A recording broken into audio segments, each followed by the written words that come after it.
सुमन अभी तक जिंदा है, ये सौभाग्यशाली है। मैं तो सनातनियों से, हिंदुत्ववादी नेताओं से और हिंदुओं से अपील करता हूँ, आह्वान करता हूँ कि राम जी लाल का जवान काट लेना चाहिए। फिर कहता हूँ, डंके की चोट पे कहता हूँ, चलाना इसको दम होगा तो राम जी लाल का जीव खींच कर। ऐसे लोगों को बोलने का अधिकार नहीं है जो समाज में ऐसी मानसिकता परोसते हो, दलित के नाम पर एक समाज को बांटने का काम करते हो, उनका लेना चाहिए। वो जिंदा है, यही बहुत बड़ी बात है। राष्ट्रीय ये करणी सेना भी यही कह रही गुरुदेव कि 5,51,000 रुपए देंगे अगर उनका ये कर लिया जाएगा तो। हम तो और कुछ देंगे। मैं तो डंके की चोट पे कहता हूं, अगर कोई हरामी लाल, राम राम सीताराम, राम राम सीताराम, कोई हरामी लाल सुमन का जी, तो हम तो उसका पैर धुलेंगे, हम उसका पैर धुलेंगे, हम साधुओं के पैर धुलेंगे। आप कहोगे साधुओं का ऐसा आप बात कर रहे हो, इसलिए कर रहे हैं। दुर्भाग्य है, इस देश में सनातन पे ही टिप्पणी होता है, संस्कृति पे ही टिप्पणी होता है, इस्लामिक आतंकवादी पे कोई टिप्पणी नहीं होता। पूरे दुनिया में जो आतंक व्याप्त है, इस्लामिक कंट्री इतने हैं, आज वहाँ क्यों बम धमाके हो रहे हैं, आपस में क्यों लड़ रहे हैं, मर रहे हैं, कट रहे हैं? वहाँ ना कोई राजू दास है, न तो वहाँ माननीय अखिलेश उद्दीन साहब हैं, न तो माननीय स्वर्गीय वो किसानों के मसीहा और कौन से रत्न जो है मुस्लिम हृदय सम्राट, मुसलमानों के आइकान, मुसलमानों के नेता माननीय स्वर्गीय मुल्ला मुलायम सिंह जी वहाँ पे हैं। ना तो वहाँ पे मोदी जी हैं, ना तो वहाँ पे योगी जी हैं, ना तो वहाँ पे राजू दास हैं। तब वहाँ आए दिन बम धमाका क्यों होता है? लोग मर क्यों रहे, कट क्यों रहे, एक दूसरे को मार क्यों रहे? अभी तत्काल की घटना है, ये कौन सा देश है मैं नाम भूल गया, वहाँ पर 1,000 लोगों को सीधे ISI वालों ने गोली से भून दिया कि तुम इस्लाम स्वीकार कर लो। वो दूसरे मजहब के थे, नहीं किया, उसने गोली से भून दिया। उस पर कभी चर्चा हुई?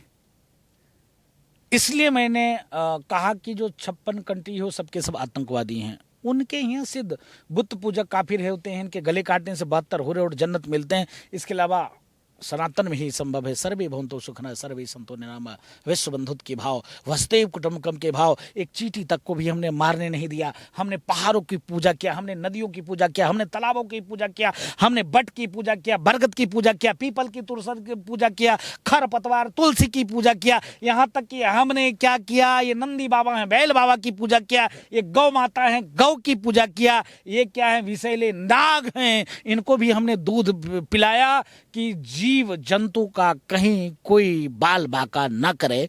हम उस प्रवृत्ति के मानने वाले हैं, फिर भी आज कम क्यों रहे हैं, घट क्यों रहे हैं, समाप्त क्यों हो रहे हैं? एक ही कारण है, कट्टरता नहीं है। हरामी लाल जैसे सुमन, गुरुदेव वो भी तो हिंदू हैं, वो भी तो हिंदू समाज में ही आते हैं।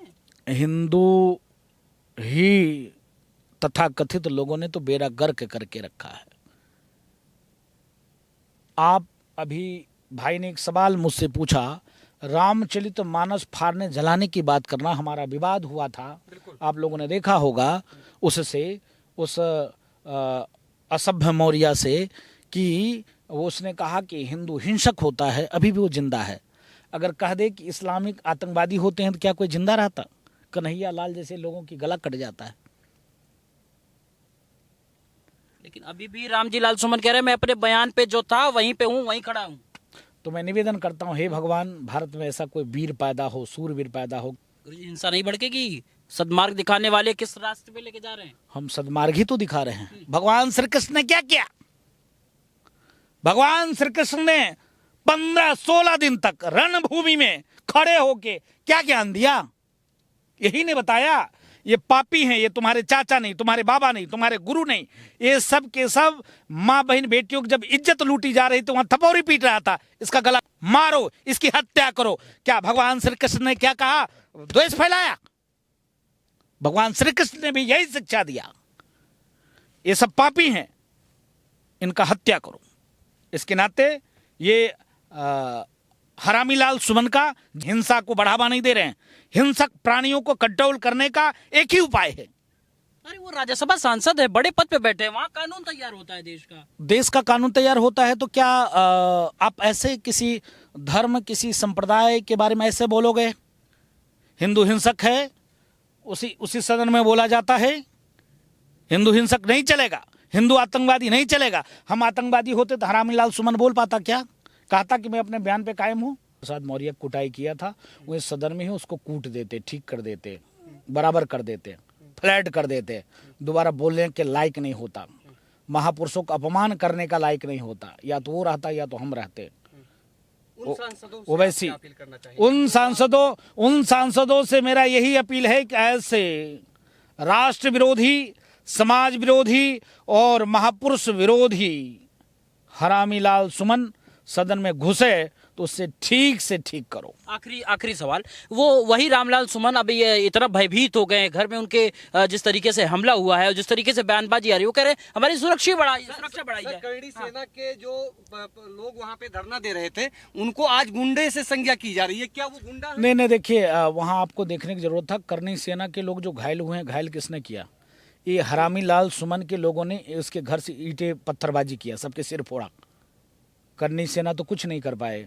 करनी सेना वाले को चाहिए था कि तलवार निकालकर और सबकी वहाँ जो लोग पत्थर चला रहे थे, सिर कैसे फूटा वहाँ पे लोगों का? अधिकतर लोग घायल कैसे हुए?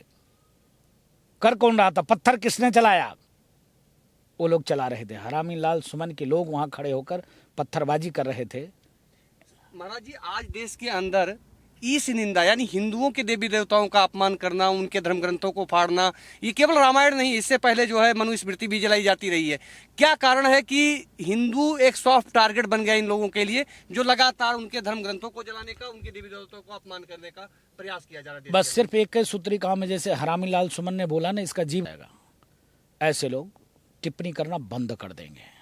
बस हम धर्म के हिंदुओं को आप क्या संदेश देना? देश के हिंदुओं को सिर्फ एक ही संदेश है, जैसे भगवान श्री कृष्ण ने युद्ध भूमि में शिक्षा दिया कि धर्म के प्रति, राष्ट्र के प्रति जो सचेत नहीं है, चेते नहीं है, उनके खिलाफ आप शस्त्र उठाकर उनका प्रतिकार करो, उनका जवाब दो। आपको जवाब देना पड़ेगा, नहीं तो जैसे बांग्लादेश से कूट कर, पीट कर, मार कर भगाए जा रहे हो, पाकिस्तान में 0 हो गए, अफगानिस्तान में ख़त्म हो गए।